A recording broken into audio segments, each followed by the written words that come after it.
вечер. В эфире национальной вещательной компании «Саха» программа «Не пропусти главного», и я ее ведущая Татьяна Черемкина.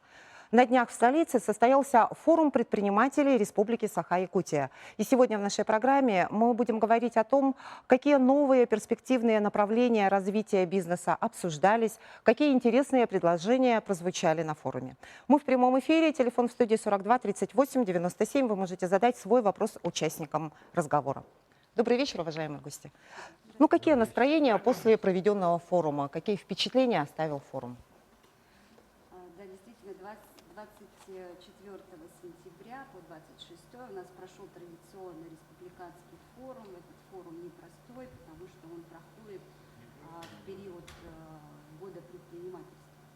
И в течение года велась большая серьезная работа бизнес-объединениями на разных площадках, на разных круглых столах, при Министерстве предпринимательства. И отдельно собирались все объединения и формировали те постановочные вопросы, которые были освещены на форуме. Вообще такие площадки, надо сказать, они очень помогают и для предпринимателей, но и самое главное для органов власти, для того, чтобы услышать те проблемы, которые бизнес ставит, особенно в сегодняшнем... Да, извините, пожалуйста, Алина Валерьевна, мне сказали, что тут технические неполадки, этот микрофон не работает, поэтому давайте мы сейчас слово предоставим Мариане Викторовне. Марьяна Викторовна, пожалуйста, вы тоже, наверное, принимали участие в работе этого форума. Скажите, пожалуйста, вообще, как вы оцениваете ту атмосферу, которая была на форуме? Ну, хотелось бы отметить, что мы не только принимали участие, мы организатором форума совместно, вот первый раз у нас площадки форума проводили общественные объединения предпринимателей. Это и «Деловая Россия», и «Опора России», и Торгово-промышленная палата. Форум организовался при содействии Минэкономразвития России и Минвостокразвития России. Всего в работе форума приняло 600 человек. Но как были сформированы дискуссионные площадки? Вот как сказала Алина Валерьевна, были выработаны основные проблемы, которые и как раз по темам, по площадкам вот эти проблемы и озвучивались, как высокие тарифы на электроэнергетику, как доступ к корпоративным закупкам, как упрощение доступа к финансовым средствам. Ну, настроение, конечно... О проблемах, наверное, мы попозже поговорим, а вот сначала хотелось бы услышать, какие у вас впечатления от работы форума. Татьяна. Мы как бизнес-сообщество, да, действительно почувствовали, что в этом году, да, очень активно предприниматели начали объединяться в сообщество, да, и, наверное, научились выражать свои мнения через ассоциации, объединения, да, и стали плотно, активно работать именно с органами власти. Это мы вот действительно на форуме прочувствовали, где мы можем выразить свое мнение, да, свои вопросы озвучить и внести свои предложения. Я считаю, что вот как раз-таки в рамках форума мы этого достигли. Алина Валерьевна, возьмите, пожалуйста, микрофон. Ну да, я вот поддержу представителя Татьяну Александровну, бизнес-ассоциации. Дело в том, что все-таки вот такие площадки, они позволяют выстроить диалог на такой конструктивной ноте, потому что есть такие проблемы, которые носят, во-первых, и системный характер, да? То есть там, где необходимо внести изменения в те нормативно-правовые акты, в административные регламенты, в которых, собственно, ну, вот жизнь, как говорится, показывает, где есть какие-то огрехи. И здесь вот на разных площадках, но в частности, я как бизнес-омбудсмен вела сессию по контролю и надзору. Это очень серьезный вопрос, на самом деле, который затрагивает интересы всех предпринимателей. И те обращения, те жалобы, которые к нам поступают, ко мне как бизнес-омбудсмену, к моим общественным помощникам, они дают понять о том, что давление, административное давление на бизнес, оно все еще есть. И здесь нам есть куда двигаться, есть куда работать, где менять правовое поле, тем более сейчас на федеральном уровне такие серьезные документы готовятся, и рискоориентированный подход, и это все, оно, конечно, здесь нам на местах важно, чтобы, не дожидаясь тех норм, которые, может быть, будут введены в федеральном законодательстве, здесь на месте уже отрабатывать, потому что бизнес не может ждать, да, то есть время идет, сейчас отвлекаются достаточно серьезные ресурсы у предпринимателя, когда он тратит время на проверочные мероприятия, поэтому нам важно было вот сконцентрироваться на вот этой части. А скажите, пожалуйста, а какую вот действительно сейчас уже октябрь на дворе, октябрь, ноябрь, и заканчивается год предпринимателя. Скажите, пожалуйста, какую конкретную помощь вы ощутили в этом году? Пожалуйста. Да? Я Слепцов Иван Иванович, представляю, значит, Якутское региональное отделение «Деловой России». Да, вот «Деловая Россия» во всех по программе во всех мероприятиях принял активное участие. Значит, наш председатель Габасов Лида Миргазимовна. И мы, значит, тематику разную поднимали, но в первую очередь это незаконное предпринимательство. Это очень актуальная тема. И на нашей сессии обсуждались незаконное предпринимательство по разным сферам, в том числе и в торговле, общепита, услуги такси.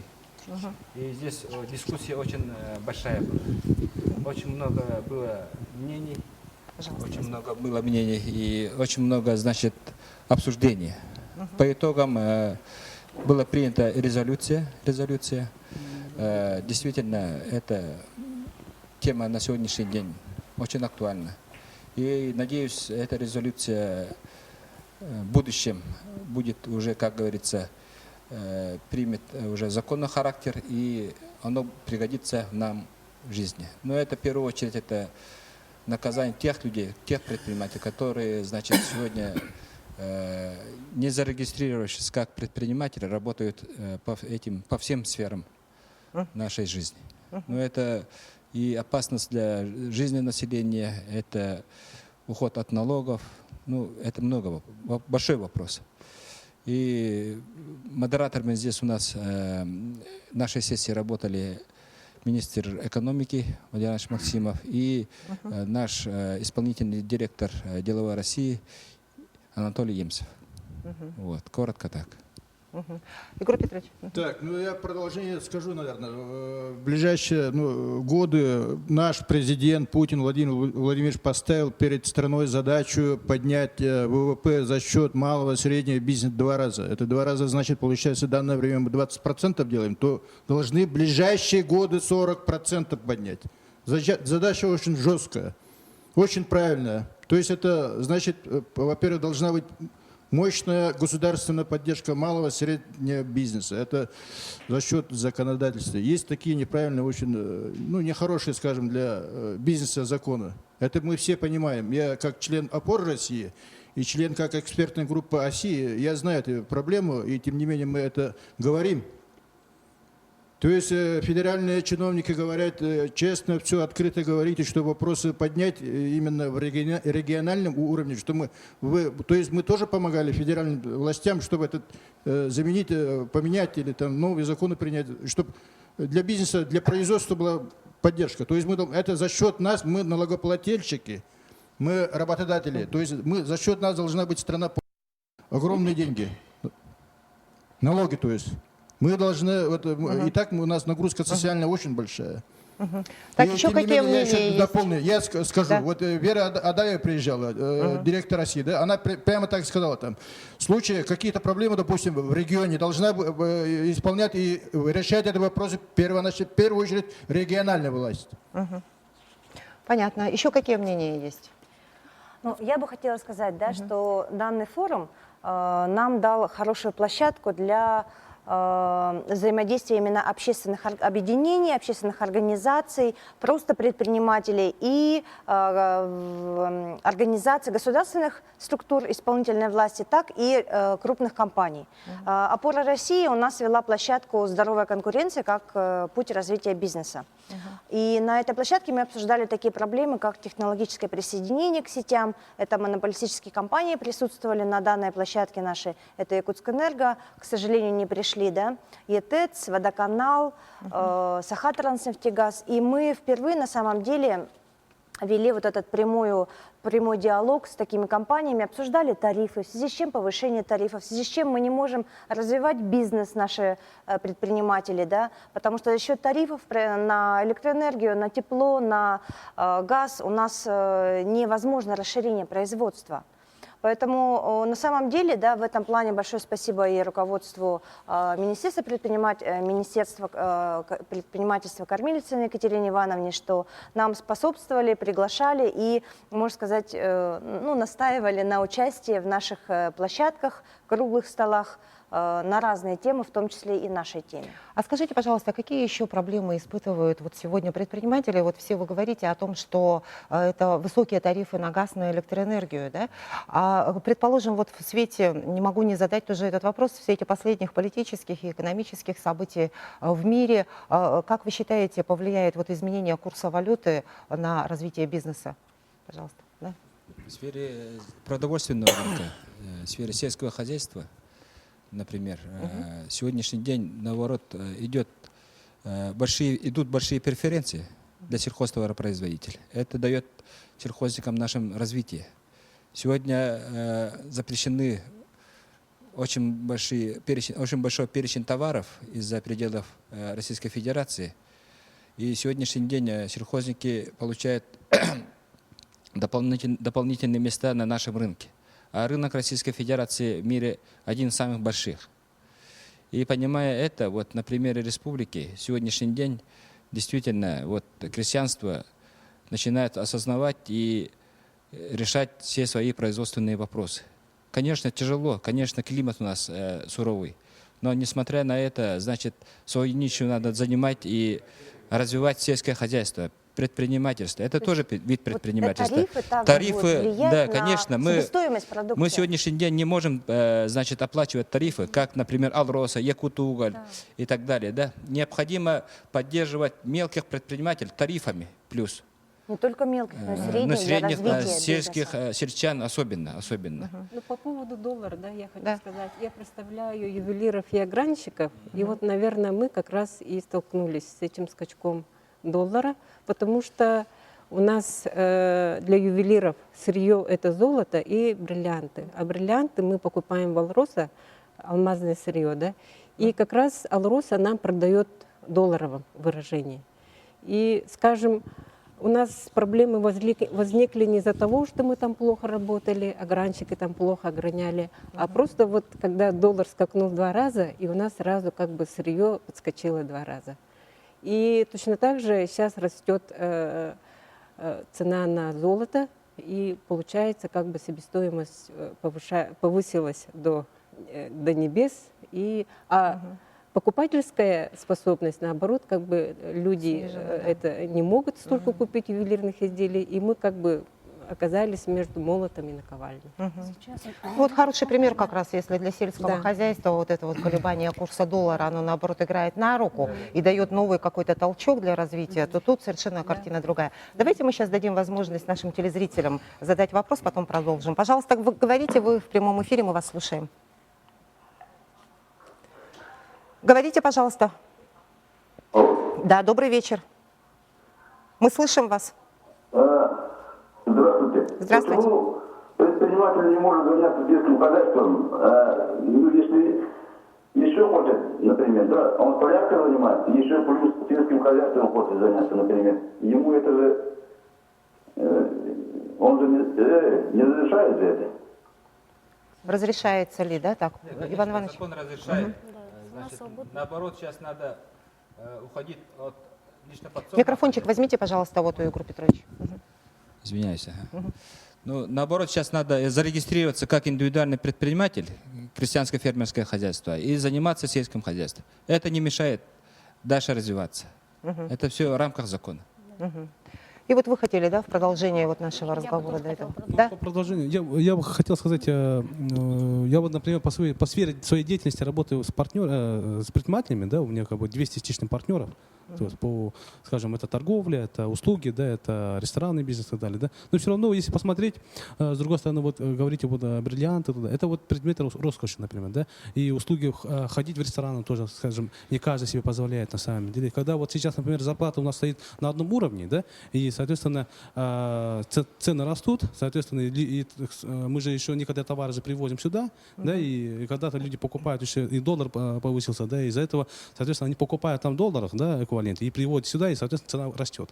Из-за этого у нас, как говорится, я чувствую настроение предпринимателей, да, и с каждым я работаю, я разговариваю, да, и на самом деле этот кризис немножко ударил. Это и есть, это, что скрывать, это и есть, и правда есть. Поэтому скажу, здесь, конечно, да, в сфере оказания услуг, и в товарах, и даже в продовольствии, да, и поэтому скажу, и производство на самом деле сейчас стараются поддерживать. И Владимир Владимирович Путин, да, говорит, да, и сельское хозяйство, говорит, где-то вот, например, какую-то выгоду берет, да. На самом деле, любой кризис, если бывает же такое же, в кризис бывает у нас, наоборот, там какое-то там, какие-то открытия, да. Ну, надеюсь, что, главное, что предприниматели духом не падали, двигались вперед и развивали что-то свое. И нужно, наверное, будет уже к производству А вот в прийти. свете последнего закона, как себя сейчас чувствуют рестораторы? Можете сказать? Да? Ну, я по ресторанам, я тоже ресторатор. Да, тем более неплохой ресторатор, можно сказать. Там все гости, консулы, все ко мне ходят. Но я скажу по кризису по доллару, да.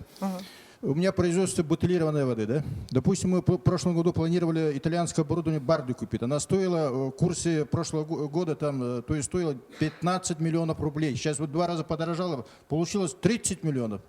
Еще мы не знаем, курс доллара до конца года сколько будет. Там. То есть мы держимся вот все, потому что производства российского нету, все импортно. Расходные материалы, все полностью в валюте, короче. Ну поняли, да? И тем более мы хотим расширить свой бизнес. То есть как-то, чтобы поддержать, закупить новое и так далее. Там, нам мешает вопросы, очень большие проблемы по земле. По проводке документов, бюрократия. Допустим, я вот сейчас сталкиваюсь, потому что как-то мне расширить людям, горожанам удобно было. Не могу подключить электроэнергию в маленьком киоске. 6 месяцев проходит. Якутэнерго не дает. Это что такое-то? Для них указ Владимира Владимировича это указ или не указ? Или не слышат они там? Если вот такие будут, какого может быть развитие малого, среднего бизнеса? Знаете, вот сейчас, да, в год предпринимательства вообще очень много говорилось о том, что надо расширять связь и диалог, да, бизнес и власти. Да, вот скажите, именно, пожалуйста, да, нет, подождите, пожалуйста, да, вот как вы на сегодняшний день оцениваете эффективность этого диалога, вот, скажем, ну, не обязательно в связи с годом предпринимательства, а вообще на сегодня? Пожалуйста. Ну, как, наверное, человек, представляющий много, давно работающий, можно сказать. В прошлом году, когда мы принимали, вот, согласно проведенного форума, все замечания, предложения были записаны и составили план мероприятий. И, естественно, когда у нас глава принимал решение о годе предпринимательства, кризиса еще не было. И полностью план мероприятий года предпринимателя занимал где-то 200 с лишним пунктов. Но после кризиса пришлось его сократить, потому что кризис очень серьезный. Когда мы говорим, что курс доллара и евро, это просто кажется, что она 2 раза подскочила. Она коснулась очень жестко и четко по IT-технологиям. Это все то, что передовое, что у вас камеры стоят и работают, это тоже, ведь, наверное, не российское производство. Расходный материал, компьютерная техника и все остальное подорожало 2 раза. Естественно, если мы переходим к отрасли, например, электронного документооборота, электронного правительства, это очень вызывает определенное опасение. Что можно сказать именно по форуму?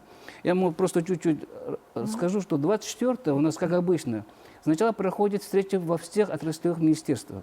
Во всех отраслевых министерствах поднимаются вопросы предпринимателей конкретно, что мешает, например, работать в ЖКХ или в Минэкономике, например, по торговле у нас речь шла. И потом 24-го были отраслевые встречи, и вечером 24-го была встреча с главой республики в присутствии глав муниципальных образований и представителей правительства, министров и так далее. Заседание Координационного совета. Да, заседание Координационного совета при главе. И там были по плану мероприятий, приняты в прошлом году по году предпринимательства. Было очень жесткое обсуждение, потому что с членов Координационного совета были созданы рабочие группы, контролирующие выполнение по отраслевым признакам именно мероприятий, которые было заложено. Естественно, когда мы хотим, вот одну ситуацию, когда благополучная курсовая или не кризисная... Извините, что вас перебиваю, давайте мы сейчас прервемся на короткую рекламу, а потом продолжим наш разговор. В эфире программа «Не пропусти главного», и мы говорим о проблемах предпринимателей в Республике Саха-Якутия. Ну вот в продолжение вы сказали, что вот бурное обсуждение было с участием главы республики. Расскажите чуть И, подробнее. естественно, когда в отраслевых министерствах конкретно поднимаются общие глобальные вопросы, системные, будем говорить, они озвучиваются в присутствии главы республики, он предлагает конкретные, может даже сразу дать поручение отдельным министерствам по улучшению, например, условий. Особенно у нас получилось в этом году максимально отработали по налоговому законодательству. То есть это и налоговые каникулы 2 года, это и снижение упрощенной системы налогообложения, это и патентная система. И когда вот обсуждение очень четко идет, бизнес-сообщество участвовало во всех этих оценка регулирующего воздействия законодательных инициатив должно, по крайней мере, распоряжением главы республики было ни один законодательный акт не может быть принят без обсуждения с бизнес-сообществом. Естественно, конечно, эта дорога должна быть двухсторонняя, как говорили на форуме. Есть, когда размещаются законодательные инициативы на сайтах, не все предприниматели участвуют, не все озвучивают свои предложения. До 30 числа, вот сегодняшнего сентября, должны были этот закон пройти на всеобщее публичное обсуждение. На 25 число, по-моему, ни одного замечания, предложений со стороны бизнес-сообщества не было. Что хотелось бы сказать? Да, бизнес-сообщество, конечно, может участвовать в оценке регулирующего воздействия, если это касается конкретно его отрасли. Естественно, некоторые законодательные инициативы обсуждались в течение определенных бизнес-сообществ в течение года. И получается, что тут, как всегда, две стороны медали. Или бизнес не участвует в обсуждении, или, наоборот, обсуждение участвует, зато принимает... А почему бизнес не участвует в обсуждении? Сами не хотят, получается? Или что, да, Татьяна Александровна? Здесь получается такая ситуация, что очень много нормативных актов меняется в течение года. Даже бывает, предприниматели не успевают отслеживать, а что поменялось. И вот как, да, 3-4 раза в год... возникает проблема информированности самих участников бизнеса, да? Предложение Такое вот, заморозить, чтобы так сильно часто не меняли. Да, Вот было мы, предложение сделать 2 раза в год, допустим, апрель и октябрь. Это было бы оптимально действительно для Потом всех предпринимателей. написать заключение, оно больше такого юридического характера. Поэтому предприниматели тоже озвучили эту проблему, чтобы их обучали. И мы в программу бизнес-школы впишем это направление. А насколько Готовить необходимо заключение. вот это вот изменение законодательства так часто? Как вы считаете? Это говорит о не... Вообще, Нет, я имею в все виду, что вы изменения, говорите, что да, очень часто это очень часто происходит, это говорит и не успеваете вы несовершенстве нашей отслеживать. нормативной базы. Вот и все. Вот это вот показатель. Если бы у нас совершенная была бы нормативная база, нам не приходилось бы так часто менять. Почему это происходит? Потому что какие-то, скажем, законы, да, или что-то, оно несовершенно, и мы не можем в этом правовом поле работать. Федеральный норматив. В основном у нас меняется федеральное законодательство, а мы приводим соответствие республиканскому. Да, мы в прошлом году по итогам круглого стола, мы, бизнес, попросил создать департамент торговли для регулирования торговой деятельности Республики Саха-Якутия. Торговля в течение последних 20 лет, как я представитель торгово-промышленной палаты могу озвучить, вообще шло своим путем. Естественно, когда вот все проблемы, которые сейчас возникают, если нет четких правил, конкретно касающихся всех видов деятельности, и в том числе торговли, то, естественно, получается определенная анархия. Это и полный расцвет, пышный расцвет нелегальной торговли, это оказание нелегальных услуг, бутлегерство и тому подобное, очень много. Соответственно, мы в прошлом году попросили создать департамент, и оно было создано в апреле. Указом нашего уважаемого главы, приступил к действию в июле.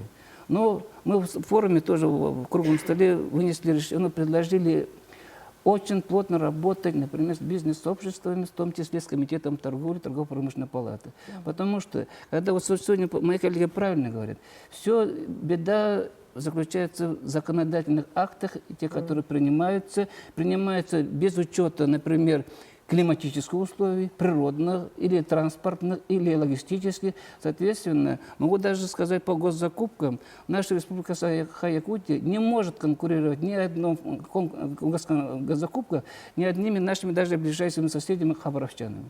Мы проигрываем полностью с нашими северными льготами, с нашими повышенными тарифами, как говорят мои коллеги, и всеми остальными. И получается, что, например, нами же было предложено в прошлом году, например, выйти с Вот я просто проанализировал прошлогодние наши замечания, которые в план попали. Естественно, будем говорить, большинство выполнилось, но в основном получается так, что наша инициатива, даже спасибо министерству, подают выше, Тюмень передает законодательную инициативу Госдумы, а там она застряла. Например, компенсация проезда для предпринимателей, который должен оплатить один раз в 2 года проезд своего сотрудника до места отдыха. Бюджетникам понятно, там бюджет закрывает. А нам тут тяжелый случай. Естественно, это год. Благодаря Министерству предпринимательства и бизнес-сообществам она озвучивалась и в данном этапе, говорят, застряла в Минтруде Российской Федерации. Откуда отрабатывать? Хочу еще сказать, если один предприниматель толкает свой вопрос, как говорится в русском народе, один поле не воин. Поэтому мы есть ассоциации, Деловая Россия, Опора России, и плюс у нас несколько отраслевые, союзы есть, молодежные организации есть. Через них надо свои предложения, внести. Есть омбудсмен у нас, который защищает наши права. Поэтому все условия на самом деле, властью максимально созданы. Конечно, есть проблемы, эта жизнь идет, но над этим надо работать. Инициативу надо брать в свои руки и заниматься предпринимательством. Сейчас поддерживается Российская Федерация, президентом Российской Федерации, соответственно, региональными, лидерами тоже поддерживается. Глава республики объявил год 15-й годом предпринимательства, поэтому надо толчок сделать и развивать предпринимательство нашей республики. Я бы хотела добавить, мы формировали предложение вместе с бизнесом и направляли государственный доклад, который по предпринимательству. Вот эти все предложения у нас учтены. Я хочу вам отметить в проекте стратегии развития Российской Федерации. Прямо слово в слово наши предложения там звучат. Поэтому так в пустоту не уходит. Татьяна, можно добавить, да? Действительно, условия созданы, но не хватает средств. Кредитных ресурсов не хватает. Вот это тоже еще одна главная, самая большая проблема, одна из самых больших проблем. Иван Иванович говорит как раз по поводу кредитных средств,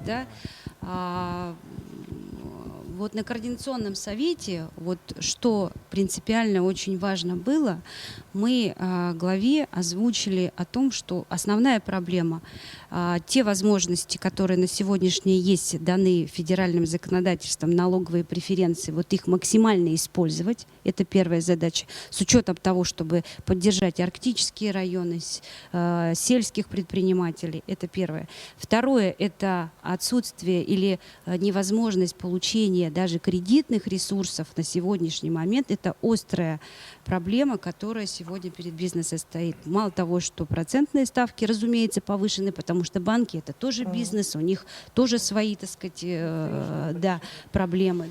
И до сегодня доступ к кредитным ресурсам очень ограничен. И это и Егор Афанасьевич услышал, и правительство признало. Поэтому здесь и председателем правительства уже на закрытии было озвучено, что будут пересматриваться приоритеты в сторону укрепления именно финансовой части, что очень важно. Мы сейчас просто на этапе таком серьезном. И что следующий момент, на котором я хотела заострить внимание, это то, что главой было озвучено, что принципиально поменять отношение к бизнесу, потому что мы, когда говорим про налоговые преференции, у нас всегда встает вторая сторона. Муниципальные власти считают выпадающие доходы, потому что на бизнес все равно власть как смотрела, как на получение доходов. Это правильный экономический подход, так и должно быть, так во всем мире происходит. Но в период кризиса, особенно в тех районах, где мы не можем относиться к бизнесу как к экономической составляющей, это больше социальная составляющая, это больше занятость населения, это больше наоборот, ведь государство сегодня тратит колоссальные деньги на содержание безработных. Вот если посчитать пособие по безработице, там всевозможные там поддержки вот такого рода, значит, социально незащищенного населения. Вот здесь вот приоритеты поменять. А это принципиально совсем другой подход. И исходя из этого, все налоговые вот эти льготы, которые сейчас бурно обсуждаются, они, соответственно, должны распространяться на предпринимателей. Вот для нас это большая вы сейчас победа. уже упомянули о социальном бизнесе. Допустим, я не согласен с Иваном Селевцовым. Он говорит, условия созданы для ведения бизнеса. Я, допустим, с этим вообще я категорически не согласен. Потому что действительно для нас проблем очень много там. Вопросы не решаются. Год предпринимателя там. Должны нас, и вот наши проблемы почему вверх не слушают? Какие конкретные ваши По земле предложения? вопросы там. Озвучьте свои По конкретные. подключению к сетям, говорит там. Очень много Ну, проблем. это на самом частная деле, там. проблема. А? Ваши Или мне киоски сказать не подключают конкретно? к электричеству. Да, это же частная проблема. Мы сейчас берем в общем ситуацию. Это в общем, республике. потому что каждый предприниматель нужен электроэнергия, газ, чтобы производить что-то там. Тарифы очень высокие там. По земле очень большие вопросы. Об По этом городу, мы да. сегодня уже с самого начала А и без говорим. земли, без газа, без электричества, какого Всё может понятно. производство должно быть, какого может быть предпринимательство вообще там? Вот мы сейчас упомянули уже о социальном бизнесе, да, вот как бы вы определили, что есть определение социального бизнеса, и нет ли тут сложности в том, чтобы как-то разграничить этот бизнес социальный, а этот не социальный? Дело в том, что социальный бизнес, он имеет такие размытые границы, и нету конкретных критериев, что относить к социальному бизнесу. Если я, как представитель дошкольного сектора, могу прокомментировать только в том направлении, что раньше мы относились к социальному непосредственно бизнесу, и все программы, которые именно имели формулировку поддержки социального бизнеса, на нас распространялись.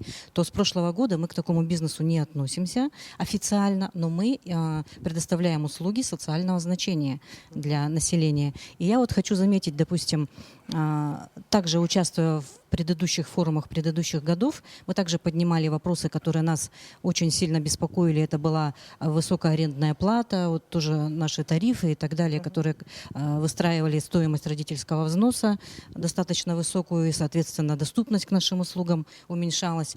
В этом году вот Министерством предпринимательства принята, я бы сказала, беспрецедентная программа поддержки, которая позволит предпринимателям, участвующим и выигравшим конкурс, иметь субсидирование выкупа помещений. Таким образом, эти предприниматели смогут избавиться от бремени арендной платы, снизить стоимость для родителей за свои услуги. Это для нас очень огромный прорыв в этом году, как в год предпринимательства, допустим, мы оцениваем. Действительно было сказано, что, объединяясь в сообщество, гораздо проще и удобнее, может быть, добиться, достучаться, донести какой-то свой вопрос. И действительно нас услышали и слышат, и продолжают сотрудничать. Таким образом, совместно и с Министерством образования, которое готово субсидировать образовательную услугу, мы, допустим, к концу года нашу поставленную в начале года задачу решим именно в том объеме, в которую мы ее себе и обозначили. То есть создание мест, ликвидация очередности нами в этом году, которое возложено на частный сектор, именно это количество будет решено. Для нас, допустим, этот год очень плодотворный, и такое же участие в форумах, которые раньше мы принимали, и в этом году мы приняли. В этом году мы поднимали кадровые вопросы. Это такие, как нехватка квалифицированных сотрудников, в то же время невозможность молодым сотрудникам, допустим, трудоустроиться. Я, например, внесла предложение на площадке Министерства профессионального образования, дополнительного образования, да, что мы готовы на своих территориях, на своих ресурсах устраивать молодых специалистов, давать им практику, успешно прошедшим практику предоставлять рабочие места. Но это не только дошкольный сектор, это тут же и медработники могут быть, и повара могут быть, которые задействованы в нашей все сотрудники абсолютно. Мы можем их трудоустраивать у себя. Помимо прочего, мы можем также готовить молодых специалистов в образовательной среды, допустим, привлекать в то же предпринимательство, чтобы они у нас набирались опыта, таким же образом становились предпринимателями в нашей среде, открывали детские сады и тоже становились работодателями. Вот мы в этом году поработали в этом направлении. Это допустим, интересное да, предложение. это очень интересно. интересно. Какие еще интересные Я предложения, хотел может бы быть, сказать, прозвучали? Поделитесь. Я хотел бы сказать, на самом деле, не сказать, что предпринимателям не выделяется помощь. Да? На самом деле очень большая помощь выделяется на самом деле. Да? Я как член комиссии, например, в Центр поддержки предпринимательства, например, да? Ну, здесь на самом деле половина сидящих здесь, на самом деле, все состоят в этой комиссии, члены Координационного совета, да, при главе. Мы на самом деле чувствуем эту поддержку, но на самом деле очень много предпринимателей на самом деле не знают, куда обращаться. Да почему-то я вот каждый раз, когда смотрю, каждый раз обращаются одни и те же предприниматели. Одни и те же предприниматели получают поддержку, да? Потому что выдают, я смотрю, а разве то не дают, что ли? Заявки нету, что ли, больше? Нет. Ну, давайте сейчас тогда более подробно Я хотел на бы просто этом сказать, чтобы остановимся, да? телезрители чтобы увидели, да, и потом, чтобы они тоже начали активно участвовать в этих комиссиях. Ну вот Это Центр очень, на поддержки самом деле, предпринимательства, да, полезно. название само за себя говорит. А какую конкретную помощь вы оказали вот в этом году, допустим, начинающим предпринимателям, скажем? Субсидирование, например, да? У нас есть... У нас в приоритетах молодые люди до 30 лет. И конкурсная комиссия, она при министерстве создана, а уполномоченный орган у нас Центр поддержки предпринимательства. Ну, и у нас мероприятие, это, конечно, гранты начинающим предпринимателям. Просто сейчас был дан упор больше на модернизацию обороны, на лизинг, да, в связи с развитием производства местного. Поэтому и на детские, социальную среду, на детские сады. Поэтому на гранты у нас сумма была небольшая. Но это только возраст Но до у нас 30 в приоритетах, лет, да? у нас в приоритетах молодые люди до 30 лет. Вы что-то хотели Мы как добавить? ассоциация, да, вот, рестораторов, да, вот если говорить о тоже социальной теме, да, подняли вопрос о проблеме нашего социального питания, то есть питания в школах и студенческих вот столовых. Действительно, проблема существует, и глава республики действительно согласился, что проблема есть, да, дал поручение министерствам, чтобы этим вопросом вплотную занялись. Но там проблема сидит, конечно, с одной стороны, вроде и на поверхности, да, и с другой стороны, связана также с тендерами. Предприниматель, мелкий обычный, он не участвуют в этих тендерах, ну, то есть они, наоборот, участвуют, а крупные, которые потенциально могут кормить по сбалансированному питанию, да, вот согласно даже нашего северного региона, да, питания северного региона по тем нормам, да, соответственно, эти предприниматели не участвуют. И также еще есть проблема в том, что вот, к сожалению, в этих лотах или тендерах, где прописаны рыба абсолютно не местная. А мы говорим сейчас об импортозамещении. И вот эту проблему надо тоже озвучивать, решать, да, чтобы использовать наша местная продукция. Мы сейчас вот говорим тоже о поддержке предпринимателей, и мы говорим о проблемах, которые есть в связи с эмбарго, там, каких-то санкций, да, прочее. Вот как раз-таки форум дал возможность, да, нашим местным товаропроизводителям, да, встретиться с потенциальными покупателями, скажем так. Это как раз на площадке Бизнес-Экспо, да, это продовольствие, да, 2015, как раз мы встречались на эту тему, да, обсуждали, каким образом мы можем использовать местную продукцию, да, в части политики импортозамещения. И вот как раз-таки нашли пути решения. И вот как раз вот эти проблемы, я считаю, были актуальными и услышанными на форуме. Я, наверное, участвовала во время форума на самом таком активном, живой площадке. Это был по инициативе Министерства предпринимательства состоялся открытый конкурс на получение этого гранта, который оказывает Фонд развития малого предпринимательства. Да, да. Я там сидела экспертом, и 5 миллионов на 5 лет процент 8,25%. И мы послушали очень интересные инвестиционные проекты, включая, вот из Алекминска была женщина, которая хочет организовать частный детский сад, она получила. Хандги, да, Тампонской улус, они хотят возродить разлив воды минерализованной, лечебной. Были очень большие такие инновационные. И вот мне понравилось, действительно, вот я Руслана поддерживаю, люди, оказывается, не знают. И очень многие, те, которые знают те районы, вот, допустим, Горный Улус очень активно участвовал, они на эти 5 миллионов покупают КАМАЗ. И этот же КАМАЗ могут дать как бы гарантию, да, залог. Это покупаемый КАМАЗ, они дают под залог. Да.